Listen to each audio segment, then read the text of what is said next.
Why do you say limit physical evidence to 3 to 5 pieces? I do say there are 6 basic types of evidence in the world that you can use, not just for writers, but for real investigators. And physical evidence, there are 3 types of physical evidence. Physical evidence is especially DNA, because we've come so far with DNA right now. First of all, my rule of thumb is never solve a case with DNA. That was okay in the 90s when DNA was evolving and it was like this bright, shiny new thing. But now it's too easy and DNA is just too good. It's so good. So it's just too easy, I think, for story-wise. And I say limit your overall physical evidence 3 to 5, because while those are interesting trails of evidence and we need them to connect the dots from our crime to our criminal, they're not, they can, a lot of times they can be easily resolved because you're looking at tangible, like, oh, a shard of glass. Okay, of course, eventually they're going to find out, okay, it's this kind of glass and it came from that window at that church on that street. Okay, great. We connected those dots. Awesome. But what's more interesting story-wise is circumstantial evidence. And that's all that indirect evidence, what people think or hear or infer. It's that gray area. And if you look at, we'll go back to sharp objects, most of that is solved through circumstantial evidence. Piecing together memories, piecing together where people were at certain times, piecing together what people said or heard or what.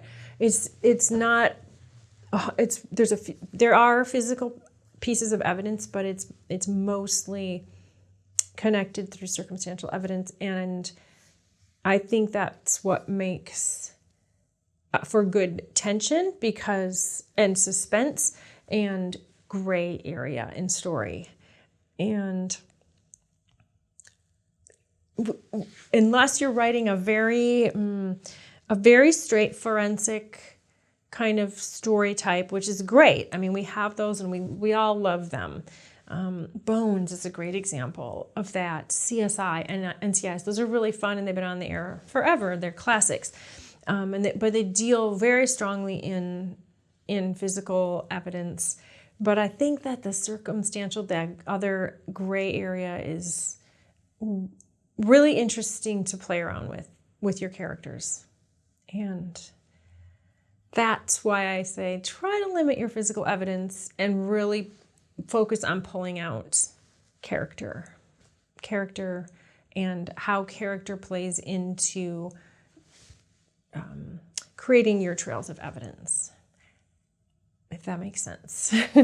Is direct evidence the same as physical evidence? Direct is things like photographs, video, witness testimony. It's not really physical evidence. It's not really circumstantial evidence. So videos, photographs, those are fun to use, but they're direct, right? This is what you get. If somebody videotapes somebody doing something, well, it's pretty hard to dispute that unless you can figure out some ways to trip that up.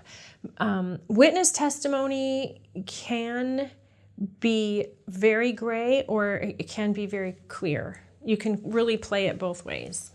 So, what about hearsay? Let's suppose you have a small town, everybody's got their own agenda. Small towns are filled with gossip. Right.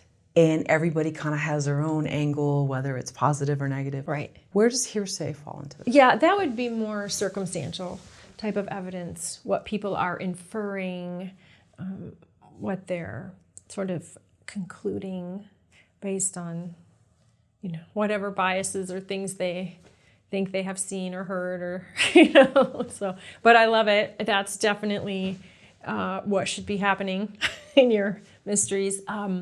Broadchurch, I don't know if you know this, British series, and then they made it into a US series, and I can never remember the name of the US one. That really plays a lot on that what you just said, that everybody's got a different angle in town and a different, I saw this and I did this and he said this, and that's fun, a lot of fun. Are mysteries better served in a small town environment? I don't think it matters. I think, again, it's setting, it's tone. We can have I'll say this, because I'm from a small town, so I'm very partial to small town mysteries because of exactly what we were just talking about with the circumstantial and the hearsay, and people are very tightly connected a lot of times in small towns, and it's harder to be inconspicuous. It's harder to hide things in a small town. You are known. So that's a whole one element to play with in terms of what kind of setting and tone you're giving your mystery. In bigger cities, it's easy to disappear. It's easy to be just to hide away and nobody knows you. So that's a whole different tone and setting. But also there's, I don't know, that lends its own kind of interesting mystery, right? Because you could be, as a killer, you could be killing a lot of people in a big city, and it could take a long time before somebody caught you because you're an unknown.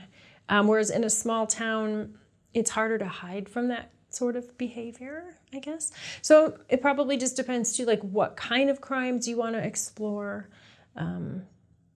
It's, of course, bigger cities, you can deal with bigger crimes in terms of like a criminal world, a bigger criminal world, like mafia or a gambling ring. Whereas in a smaller town, that's going to be harder to hide. It's still happening probably, but it's going to be a little trickier to hide that, to hide a mafia ring in a small town. Although maybe there's something to that. Maybe there should be a show about that. Like the Crawdad movie, did you see? I did see that. Yeah, and I thought that was really interesting because there were all these rumors about the quote-unquote Marsh girl. Yeah. True or untrue. And so it was just, I thought that was a great... Yeah. And some of the best scenes were her just kind of like storming through town. Yeah. And so the shopkeepers, craning their neck and things like that to see, oh, there she is, Right. Yeah, this little fish out of water, and everybody's got their thoughts and theories about her. And I guess that would really be a caper, that story, because we are rooting for our criminal the entire time. Mm-hmm. Don't want to give spoilers away. But Too bad. If you haven't seen it by now or read the book. I've heard it's 30 years, and then you can give away 30? spoilers. Oh, no. Okay, That's too long. That's too long. Okay. How do digital forensics factor into storytelling? I know. This is a great question. I've been actually exploring this whole world of digital forensics for a while because, again, it's really emerged as a science, a thing in the real world within the last 10 years. And become, electronic forensics, it's a very huge field now, especially with identity theft and all that. I think how do we explore that? I think it's challenging because, again, like it's all happening on screen or inside of a computer code, right? And visually, that's just not that exciting to watch. So I think it has to, whatever. And also a lot of people, me included, I don't understand coding. I don't understand I don't understand that world of criminal activity. Because I don't know, I'm not a computer scientist. I never studied computer science.